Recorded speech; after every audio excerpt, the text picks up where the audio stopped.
coming to you and was going to share some of themselves with you, what would they say to you? You gotta chill out with that. Like, you've done it like 10 times already. What are you talking about? I didn't even notice. You really don't?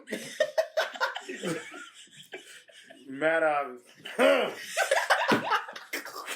And then say nothing. Just and we're staring. You're like, why are you staring at me? I did not notice I did it. Oh, man. I think we should answer the question. Yeah, I have an answer. Hang on. You have everything you need. Just hang on. Better days will come. So just keep pushing forward. And don't lose focus. Believe in yourself and trust that what you choose is the right thing. I would get a whisper in my ear to tell me that life isn't over. You got this. You just have to stop being so scared.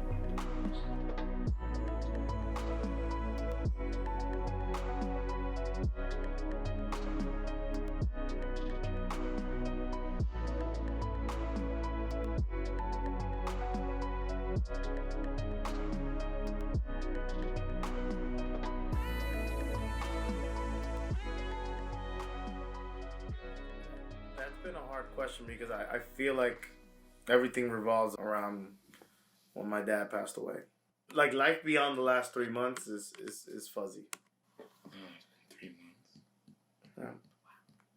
Off the bat, I just think about peace. And for me, peace is very important. So I feel like when you're healthy, you're at peace. But then also it takes something to get to that peace. So for me, having the strength to deal with whatever you're dealing with, to get through the day, to get through the conversation, to get through the moment, that's really what mental health is to me. Sanity and strength. But yeah, I agree with Giovanni about sanity. Because if your mental health isn't really, like, good, you can, like, completely lose yourself in the things that you're doing, no matter what it is. And overall, it would really just affect your whole entire life if you're not careful. Yeah, when I think mental health, I think clarity, I think self-care, I think emotion, I think abuse. They taught us to only focus on certain things. Like, if you're the woman, you only focus on taking care of your kids and your husband, cooking and cleaning. Después de ahí, tú no puedes hacer más nada. Plain and simple. And that was how I remember seeing so many family households that dismissed everything else going on in the household.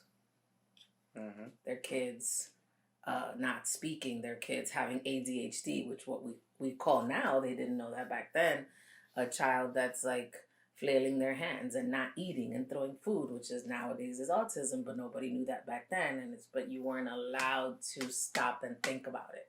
Within our culture, what I see is the moment you mention mental health is because you're crazy and you need a therapist because you're crazy. Or you did something stupid and you are, I don't know, in jail and now you have to go do something. It's never looked at as a positive. Never looked at as like, okay, great, let's work on your mental health. Bueno, te está loco. Yeah. You know? Yo no voy a gastar mi tiempo en eso. We bring down mental health as if it's not important. As if whatever happens to us is just going to happen to us and we don't have to work on it. It's gotten to a point where family members who could have gotten help never got it because of how it's looked at. Why would you want your people to go through that? Why do you want your culture to be looked at like that? Why are you proud to say that? Mm-hmm. Even in the Latin community or being looked at from other cultures and other ethnicities, it's like, that's not healthy at all. So it's just like, I don't know. I don't understand a lot of things from the Hispanic community. I don't think it's just a Latino thing. I think it's a human being thing. Oh. I really think it's a lack of empathy and self-expression. Because I feel if people would feel people more, they would do something about it. If I felt you and I was there with you through mental health, I would then know, wow, that sucks. I don't want you to feel that way. Ven, vamos para acá, let's do this. Hey, I need help, she needs help. And then self-expression is that. Having the ability to actually speak freely. Like, oh, wow, this is happening to me. And I'm not going to let myself be blocked by whoever's thought or whoever's going to think something of me. Can you like go more in depth, like what you mean felt? What I mean by like feeling someone is like Understanding them. Mm-hmm. It's like really. It's not even. It's almost. It's kind of like understanding, but not, because like I went through an experience where there's no way you can understand. And I'm talking about my father. Yeah. But you feel me, right? That. Okay. You know what I mean?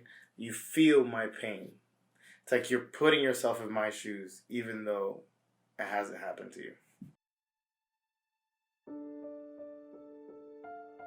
You know, as a man, you are like, even of how you say I'm so open and I'm very cautious and I think about the feelings, and with this one it became so instinctual that I did not want you guys to feel my pain. I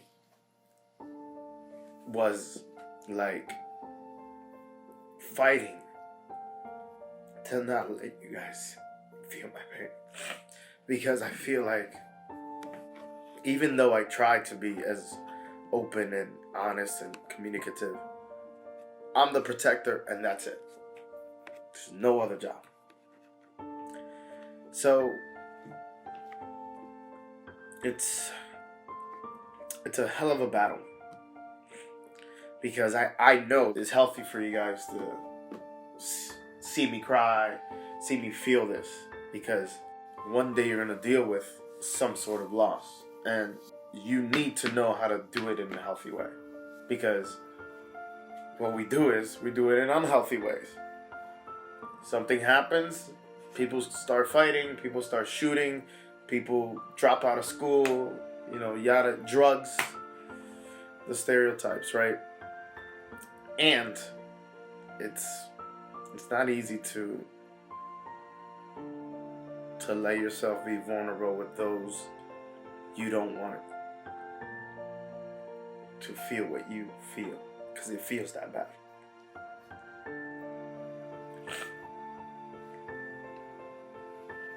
So it's a battle. It's a battle. Sometimes every day, sometimes in the moment. I guess being a male, you get this like image that you're not supposed to cry. You're supposed to. You can't show weakness. You can't show weakness. You're not supposed to show your emotions. You're supposed to be a man, and it's like that's not right. Like I feel like everybody. Just that sentence sounds wrong. Yeah, it's just like you would like to express how you feel. I would like to express how I feel, so I can get that out. But knowing that some people view people differently because of their gender, it's just like I don't want to be viewed as vulnerable or weak. So I'd rather just, I'm gonna just deal with it. I'm not gonna lie. This year set me back quite a bit. For quite some time, you could tell, like you could just look at me in the face and see something was wrong. And when things don't really go your way, you get in your head. I guess you could say you get depressed. And it's just like most parents judge, and you guys put my feelings before you judge. They were there for me. They were motivating me. They would stay persistent on me. They gave me options to put me in better positions. They offered to just supported me through it all.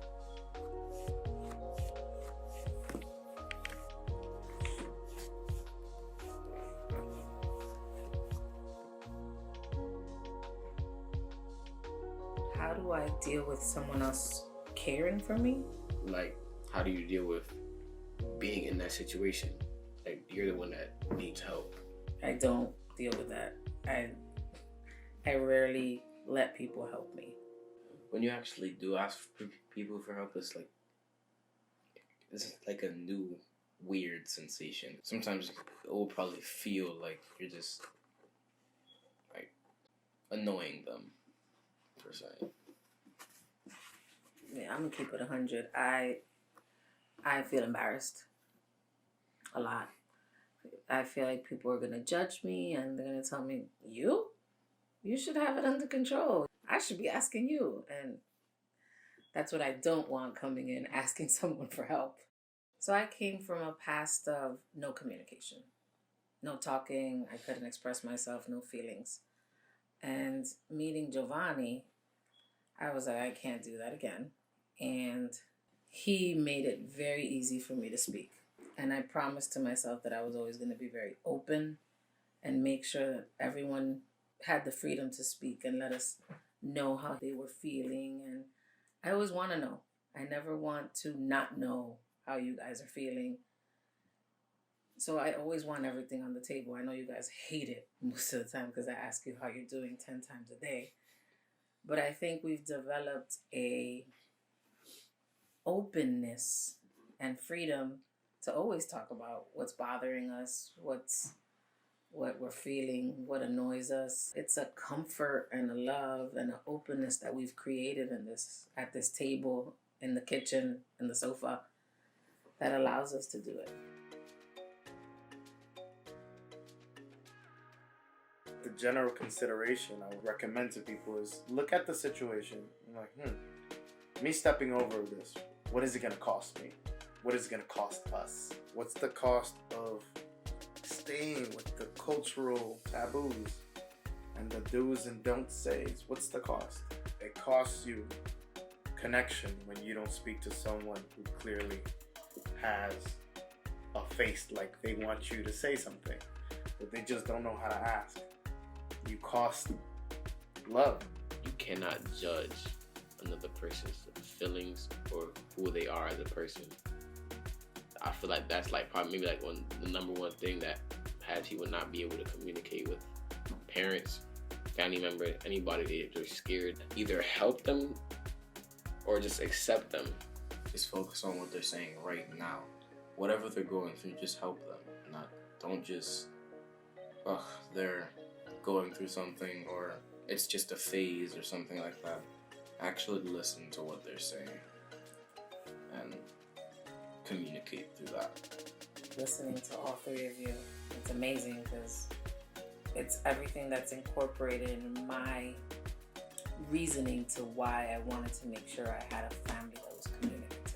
It was the significant judgment, the not listening, the not caring because they didn't understand what the cost was. As a parent, you just have to stop and really listen to your kids. That's it. Really listen. Don't listen to judge. Don't listen to punish. Don't listen to make them understand that you're right. Listen so that you can help them.